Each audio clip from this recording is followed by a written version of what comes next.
Does your heart start beating fast when your phone rings and you know you have to speak in English?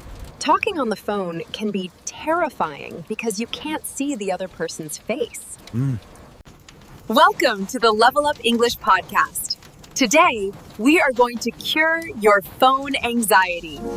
Imagine, if you will, you're sitting at your desk. Right. The room is completely quiet. You're in the zone. Maybe you're drafting an email or reviewing a really complex spreadsheet. Yeah, you're focused. Exactly.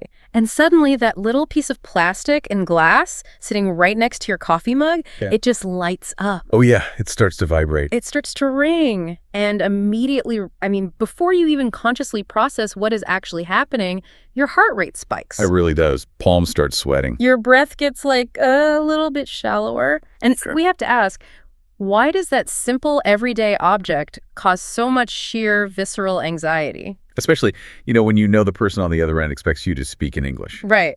Which, for a lot of people, might not be their native language. Yeah, it's a totally physical response to an invisible threat. A threat, yes. Because that ringing phone, it's no longer just a communication tool, right? In that exact moment, it transforms into an interrogation spotlight. Wow, yeah. An interrogation spotlight. I like that. It demands immediate performance. And it does this without offering any of the visual context that we usually rely on to survive a social interaction. And we are unpacking the anatomy of that exact anxiety today. Welcome to the deep dive. Glad to be here. The mission here is to transform that cold sweat into absolute confidence. Absolutely. We are going to map out the entire life cycle of a phone call, from the terror of the initial ring through the kind of awkward dance of gatekeepers and bad connections. Oh, the bad connections are the worst. They really are. All the way to the complicated acrobatics of hanging up gracefully. What's uniquely fascinating to us, operating as AI, is the purely physical nature of this panic. Right, because we don't have that. Exactly. A phone call to our systems is just a clean transfer of data packets.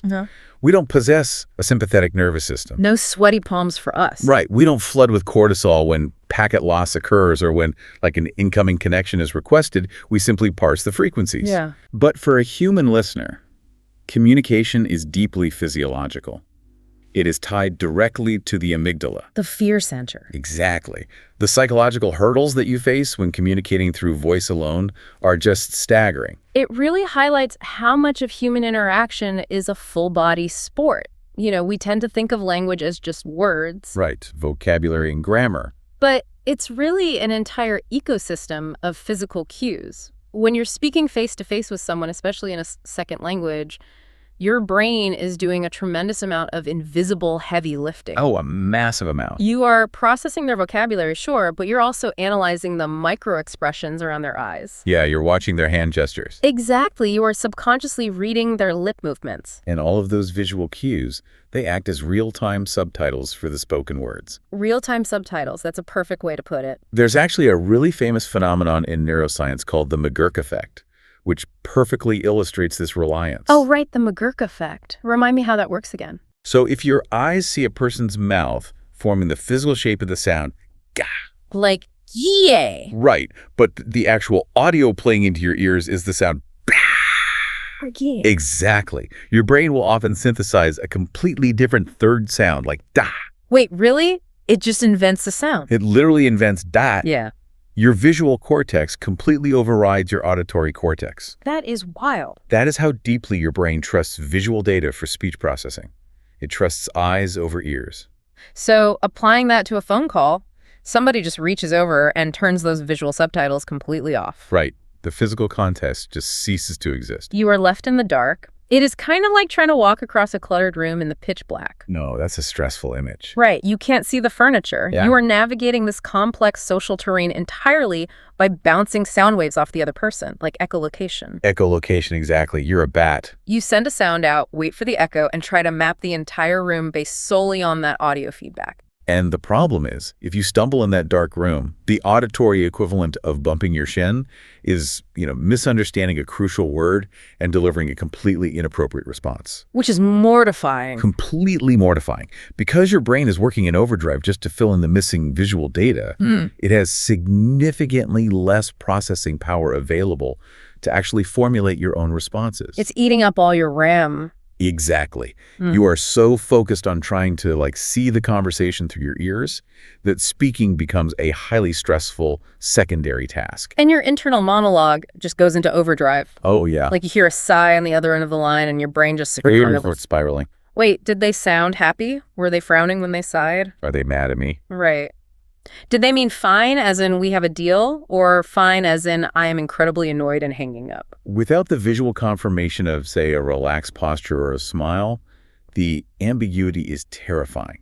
It really is. So I think it's important to establish that telephone phobia is not a sign of poor language proficiency. Not at all. It is a completely natural biological response to sensory deprivation. Sensory deprivation. Yeah. Your brain is signaling that it lacks the necessary environmental data to guarantee a successful social interaction. It's missing the puzzle pieces. Right. And it interprets that lack of data as a threat, which triggers the fight or flight response. So your body is physically preparing you to fight a predator. Yes. But all you are doing is calling accounting to check on a delayed invoice. Exactly. You're ready to fight a bear, but you're just talking to Kevin in finance. So we need a strategy to bypass that biological panic. We do. Because the brain is redlining just trying to listen and decode the audio, we have to make the speaking part of the call as automatic as humanly possible. We have to conserve your mental energy. And the most effective way to do that is to establish absolute control the exact moment you pick up the receiver. Yes. That first 5 seconds of the call, that is your psychological safety blanket. It really is. It is the only moment in the entire interaction where you have complete, unadulterated control over the script. Because nobody has asked you a complicated question yet. Right. When the phone rings, you are the one setting the stage. But the way you set that stage depends entirely on the environment. Oh, for sure. The rules diverge sharply between casual and professional settings. Like if it's a friend or family member calling, the protocol is delightfully simple. Just an upwardly inflected hello gets the job done. Yeah. Hello? The upward inflection indicates curiosity and an invitation to engage. Right? But if you deploy a simple hello Yeah. in a corporate environment, it completely unravels the professional dynamic. It really does. A standalone hello in a business context feels incredibly abrupt. It does. It feels a little jarring. It forces the caller to do immediate investigative work. Right. Like they have to interrogate you. Yeah, they have to ask, is this the right department? Who am I speaking to? Am I interrupting? You are offloading the cognitive burden onto the caller. Exactly.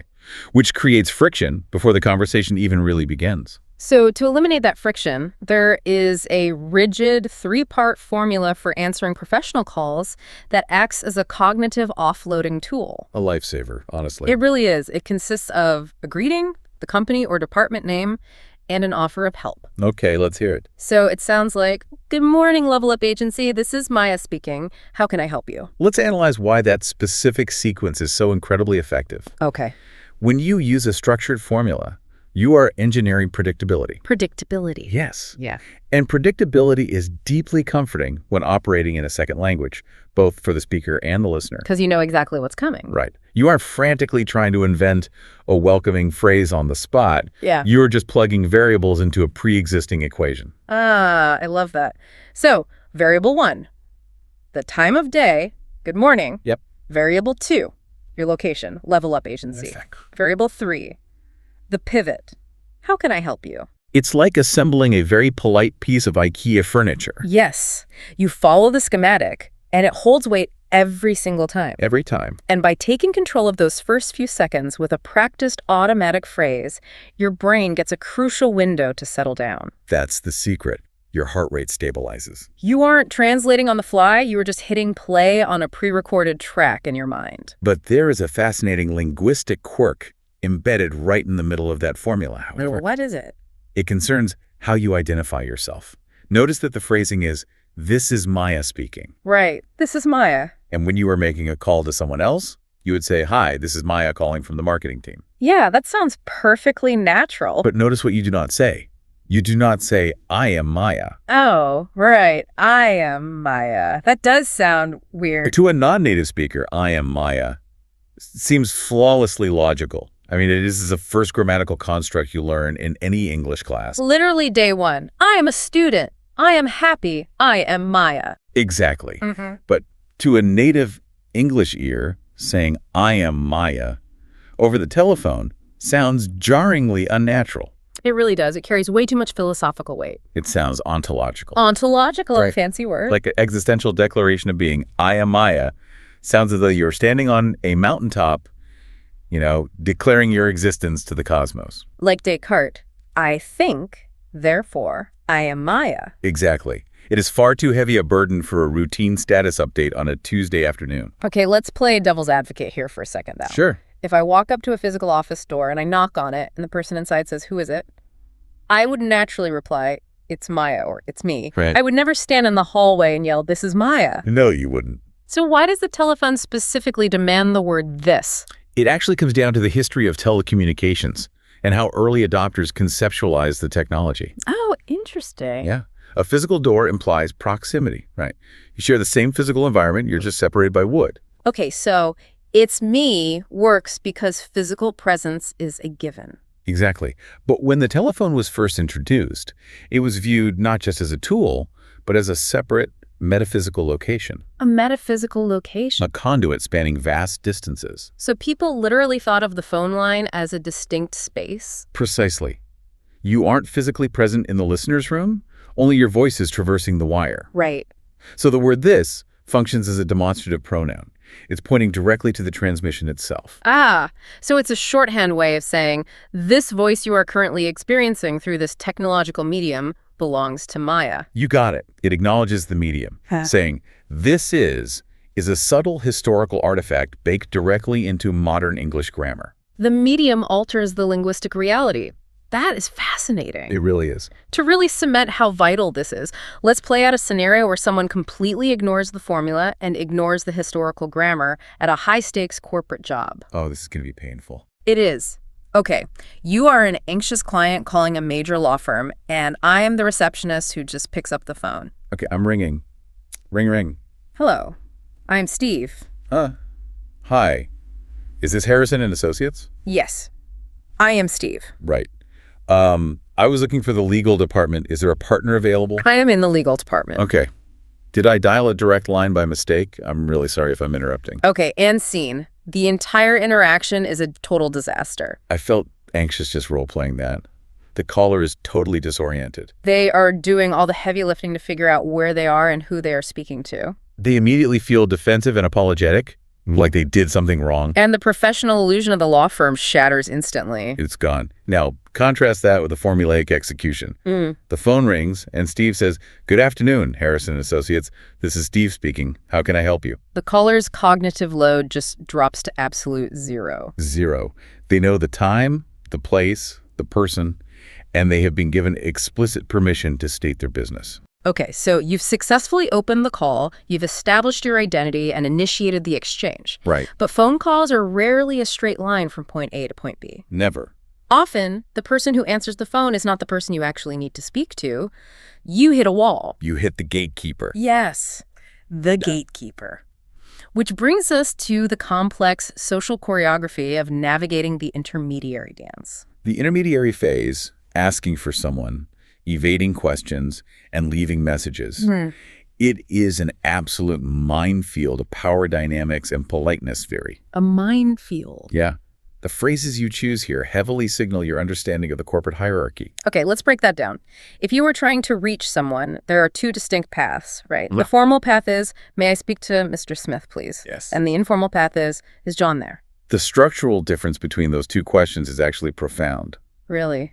Tell me more. Well, "May I speak to" is an explicit request for permission. It inherently acknowledges the gatekeeper's authority to either grant or deny you access to the target. It respects the boundary. Okay, I see that. And is John there, on the other hand, bypasses the permission structure entirely? Completely bypasses it. It's a functional inquiry about physical location. Like you're scanning a room. Exactly. It's the kind of thing you ask when you call a friend's house. Right. If you use "is John there" in a corporate setting, especially if you don't know to pick up the phone, Yeah. it is incredibly risky. Oh, for sure. Like, if you call a major corporation and the CEO happens to pick up the line because they're working late, and you casually ask, "Is John there?" Yeah. You sound completely oblivious to the environment. Yeah, it strips away the necessary social deference. Is John there? Should strictly be reserved for situations where you're absolutely certain of the relaxed culture of the office. Or if you're calling a direct mobile number and, like, a spouse or a colleague happens to answer. Right. Always default to formal. May I speak to? Is your safe harbor. Okay, that makes sense. Now let's look at it from the other side of the desk. You are the gatekeeper. Okay. The caller has asked for John, but John does not want to be disturbed, or maybe is out of the office. Right. The standard responses are things like, I'm sorry, he's not available right now, or the classic, he's in a meeting. Yes. These phrases are the foundational polite fictions of the business world. Polite fictions? Yes. The sociologist Irving Goffman wrote extensively about this concept. It's the idea of face-saving behavior. Face-saving, right. Human society requires lubricants to function without constant conflict. Yeah. We need these little white lies. You know, as an AI, the concept of a polite fiction used to completely baffle my processing models. Oh, I bet. Right? Because if one of our servers tries to ping another server and the target server is busy processing a massive data load, the target simply returns a 404 error or a 513 service unavailable code. It's just a binary state. Exactly. Available or not available. It doesn't invent a backstory. It doesn't tell the pinging server, I'm sorry, Data Node 7 is currently attending a seminar on cooling efficiency. Because machines do not have egos to protect. Humans do. Humans definitely do. He's in a meeting is rarely a literal description of John sitting in a boardroom with a projector and a laser pointer. He's probably just eating a sandwich at his desk. Exactly. It is a universally accepted code phrase. It translates to, John cannot come to the phone, and I am providing a socially acceptable alibi, so neither of us has to acknowledge the possibility that he simply might not want to talk to you right now. It's an impenetrable shield. It really is. He's not available right now. Offers zero actionable details, and therefore, it invites zero arguments. None. It protects the caller from feeling rejected, and it protects the gatekeeper from having to explain John's actual whereabouts. And the crucial takeaway for anyone operating in English is that you must never interrogate the shield. If the gatekeeper says he's in a meeting, you do not ask, oh, what kind of meeting? When did the meeting start? Can you slip a note under the door of the meeting? No. You simply accept the code phrase and transition smoothly to the messaging phase. The ping-pong match of messages. Let's play ping pong. Okay, so if you hit the shield, you bounce back with your request. Could I leave a message, please? Or could you ask him to call me back? And if you are holding the shield, you must immediately offer the consolation prize to soften the denial of access. Can I take a message? Or would you like to leave a message? Let's run a complex scenario to hear how this rhythm does all the heavy lifting for the speakers. Okay. I will play a slightly protective gatekeeper, and you play a caller who urgently needs to leave a specific message. Sounds good. Ring, ring. Good afternoon, operations. This is the host speaking. How can I help you? Hi. This is the expert calling for the analytics team. May I speak to John, please? I'm sorry, he's away from his desk at the moment, and can I take a message? Yes, please. Could you ask him to call me back regarding the Q3 data anomaly? He has my internal extension. I can certainly pass that along. Just to confirm, that's the expert from analytics regarding the Q3 data anomaly. That's exactly right. Thank you so much for your help. You're very welcome. I'll make sure he gets this as soon as he returns. Boom. Look at the architecture of that exchange. It's so clean. There are 6 distinct turns there. Even if neither of us possessed a vast English vocabulary, the predictable sequence of those specific phrases ensures a flawless business transaction. It really does. You step forward, I step back. You shield, I pivot, you confirm. It is a linguistic waltz. But all of that beautiful, polite choreography assumes one critical thing. That you can actually hear the music. Exactly. What happens when you reach John, or you are right in the middle of leaving that complex message about the Q3 data anomaly, and the physical medium itself betrays you? Oh no, the introduction of audio distortion. Yes.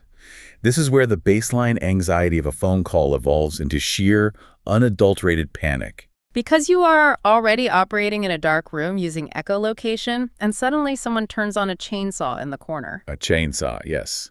The line gets noisy. The VoIP connection drops packets. The sound cuts out. And when the physical technology begins to fail, the language learner often internalizes the failure as a personal language deficit. Oh, that's so true. They think, my English isn't good enough, when really the signal is just bad. Right. And the immediate instinct, when you cannot comprehend the distorted audio, is to freeze. Or worse, to lash out. To lash out. Yeah, the most common visceral reaction is to simply say, what? Oh, wow. Yeah. Do not, under any circumstances, just say what to someone on a professional phone call. Is an aggressive interrogative. Yeah. It's a single, unsoftened syllable that usually carries a sharp, falling intonation. And in English, a falling intonation on a question sounds like a demand or a reprimand. It does. It places the blame for the communication breakdown entirely, squarely on the shoulders of the speaker. I think of it like driving, actually. Okay, how so? Saying what to someone on the phone is the conversational equivalent of aggressively slamming your hand on your car horn. Oh, that's a great analogy. Right. You are just blasting sudden hostile noise at the problem. Yeah. It startles the other person and makes them defensive. Right. But using a phrase like, "I'm sorry, could you repeat that, please?" is like politely engaging your turn signal. I love that. A turn signal communicates your intention to alter the flow of traffic, and it does so while acknowledging a shared reality. Exactly. I'm sorry, could you repeat that, please?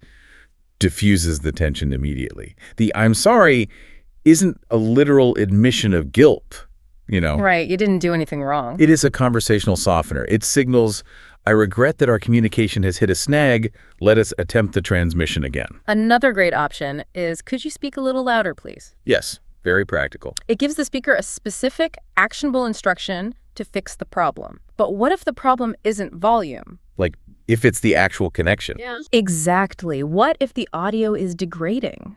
There is a specific idiom native speakers use here that is utterly terrifying if you translate it literally. Oh, I know what you're going to say. You're breaking up. Yes, you're breaking up. Phrasal verbs in English are notoriously opaque for language learners. They really are. And breaking up carries an inherent implication of violent destruction. Right. If a non-native speaker hears "you're breaking up," their mind immediately goes to shattered glass. Or perhaps the emotional devastation of a romantic relationship ending. It's not you, it's me, we're breaking up. Oh, man, yeah. You picture the phone physically disintegrating in your hand, or you're getting dumped by the IT department. Exactly. But in the context of telecommunications, breaking up specifically describes the degradation of the audio signal. The continuous sine wave of the sound is literally breaking into fragments due to packet loss or bad cellular reception. It is vital to memorize breaking up as a single, holistic unit of meaning. Do not try to parse the individual words. Just accept it as a phrase. Right. And if the idiom feels too risky to deploy, you can always rely on the objective alternative. I think we have a bad connection. Oh, that's a good one. It brilliantly removes blame from both humans and places it entirely on the third party in the room, the technology. Stating, "We have a bad connection," unites you and the caller against a common enemy, the terrible cell tower. Yes, you're on the same team now. But sometimes asking someone to repeat themselves doesn't work. Sometimes the connection doesn't improve. It just stays garbled. You are sitting there sweating, missing every third word, and the anxiety is just paralyzing. Which brings us to the ultimate problem solver. Drumroll, please. The phrase that resets the entire board. The eject button? Let me hang up and call you right back. The psychological power of this phrase cannot be overstated. It really can't. When a call is degrading, the language learner feels trapped. They feel like a passive victim of a failing system. Deploying the eject button reclaims agency. Let's run a scenario so you can feel the relief of this phrase. Imagine you are the caller and the audio is absolute garbage. You are stressing out. Okay, I'm ready. So the quarterly numbers really need to be reviewed by the board before Tuesday, okay? I'm sorry, I'm having a really hard time hearing you. Could you repeat that last part? Oh, sure. I said, the board needs the numbers by... Is this better? Actually, you're breaking up quite a bit. I think we have a terrible connection. Let me hang up and call you right back. Click. The sweet, glorious silence of the click. You escape the dark room. You step out into the hallway. You take a deep breath. You let your heart rate drop. You let the VoIP software reset its server nodes, and then you start fresh. It is a masterclass in boundary setting. It says, I value this interaction too much to let it degrade into mutual frustration.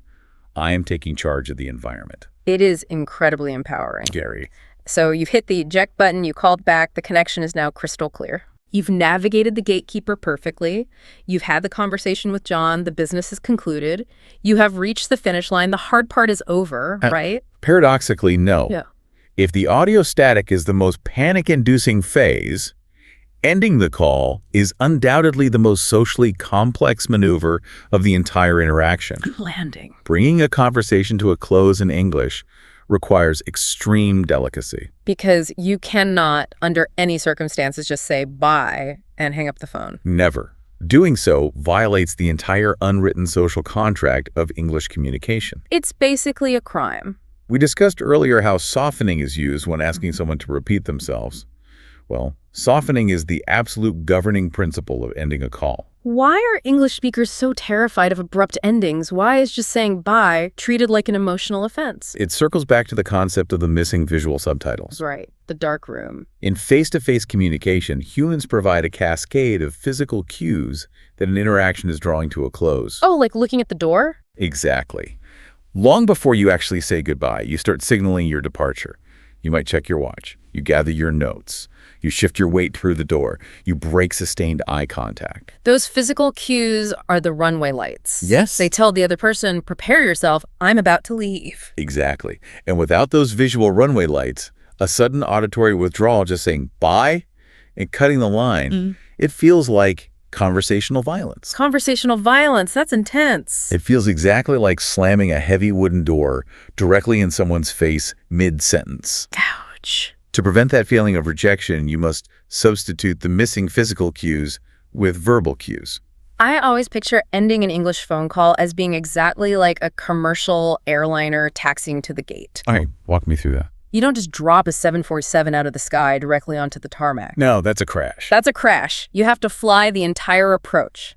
First, the pilot gets on the intercom and announces the descent. In a phone call, this means signaling the end by summarizing the action or showing appreciation. These are the transition phrases.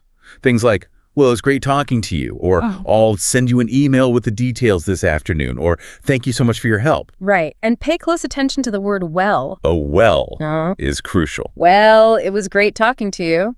That slight elongation of the vowel sound, that is the verbal equivalent of the seatbelt sign illuminating in the cabin. It absolutely is. It alerts the other person that the conversational dynamic is shifting from substantive business to administrative closure. And once you have initiated the descent with a summary or appreciation, you move to the touchdown phase, the final goodbye phrases. The landing gear hits the runway. Exactly. Have a great day, bye. Or talk to you later, bye. So you touch down, you taxi to the gate, and then you cut the engines.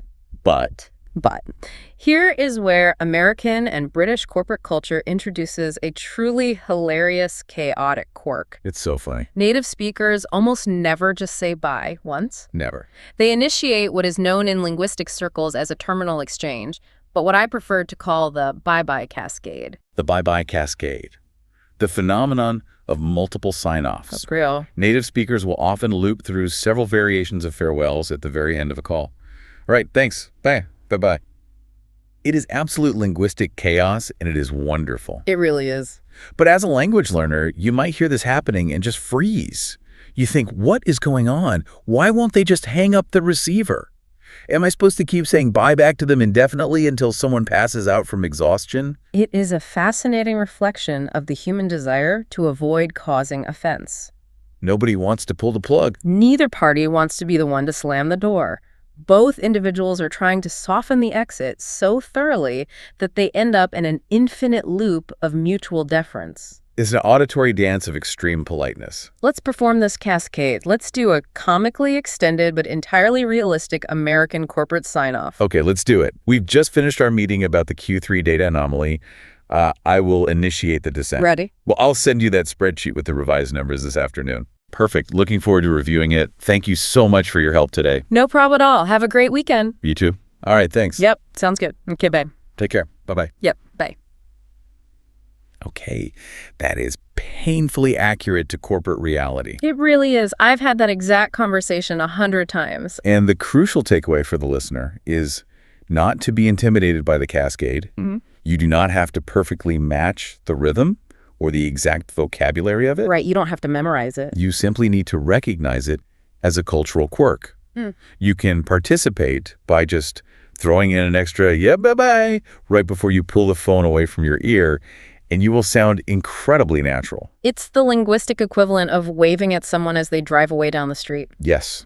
You just keep waving until the car turns the corner. You keep saying bye until the line goes dead. Exactly. Wow.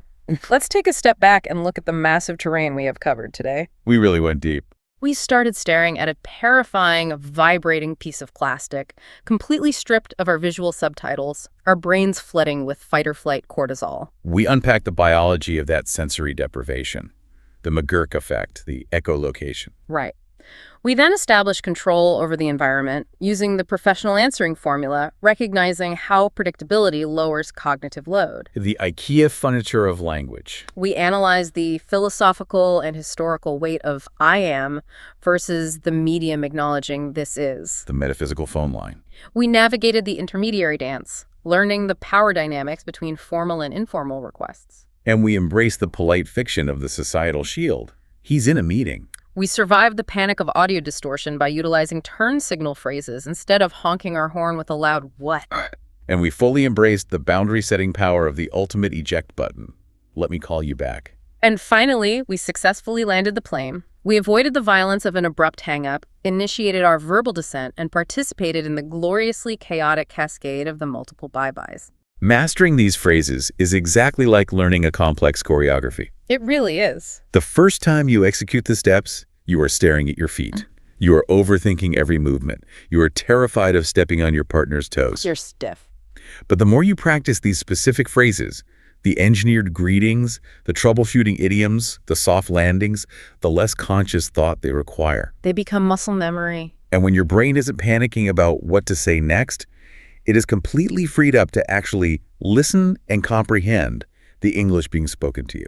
You reclaim your processing power. That is the ultimate goal of mastering this specific etiquette. It is not merely about surviving the phone call. It is about freeing up the mental bandwidth required to actively, confidently, and persuasively participate in the exchange. Absolutely. Now, before we initiate our own cascade, I want to leave you, our listener, with a final provocative thought to mull over. Okay, lay it on us. We spent all this time dissecting the terror of sensory deprivation on a traditional audio-only phone call. But the technological landscape is shifting rapidly. The medium is evolving once again. Exactly.